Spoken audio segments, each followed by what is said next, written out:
tu crois chercher Dieu. Mais si en réalité tu étais encore en train de fabriquer des idoles sans le savoir, tu avances, tu pries peut-être, tu cherches à comprendre, à t'élever, à faire ce qu'il faut, et pourtant, quelque chose résiste en toi. Comme une attente silencieuse, comme si Dieu restait à distance. Tu fais des efforts, mais tu sens bien que ce n'est pas encore cela. Alors tu continues, tu accumules, tu espères, mais au fond, tu ne sais plus très bien ce que tu attends vraiment. Et si ce que tu cherchais n'était pas là où tu regardes?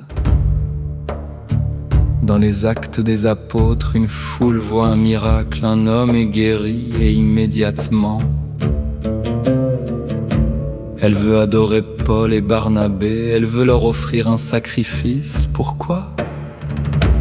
Parce que l'homme a besoin de voir, de saisir, de toucher. Il veut donner un visage à ce qui le dépasse.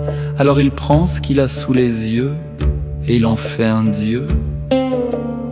Mais toi, es-tu si différent? Tu ne graisses peut-être pas de statues, mais tu construis des attentes. Tu attends de Dieu qu'il agisse comme tu veux. Tu attends des signes, des réponses, des confirmations. Et quand quelque chose arrive, tu t'y accroches. Comme si c'était ça, Dieu. Mais écoute bien ce que disent les apôtres. Détournez-vous de ces vaines pratiques et tournez-vous vers le Dieu vivant.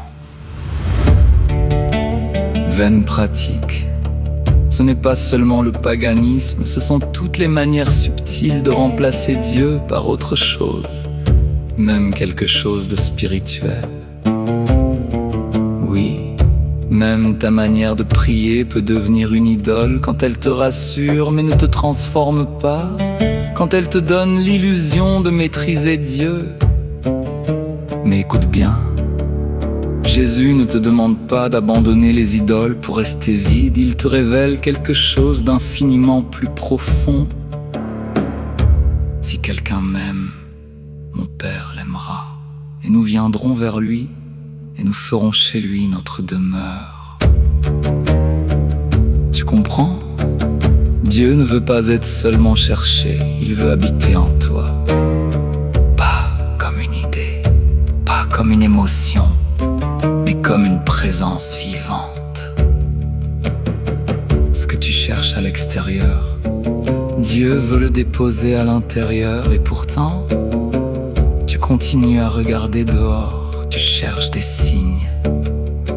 Alors qu'il veut te parler dans le silence, tu cherches des preuves, alors qu'il veut te transformer de l'intérieur. Et c'est pour cela que Jésus promet: l'Esprit Saint vous enseignera tout. Pas comme un professeur, mais comme une lumière intérieure, une voix douce qui ne s'impose pas, mais qui éclaire. Alors aujourd'hui, il ne s'agit pas de faire plus, il s'agit peut-être de lâcher. Lâcher ce que tu attends de Dieu, lâcher ce que tu veux contrôler. Lâcher même ton image de lui pour te tourner vers le Dieu vivant. Pas celui que tu imagines, mais celui qui vient. Silencieusement, patiente, fidèle.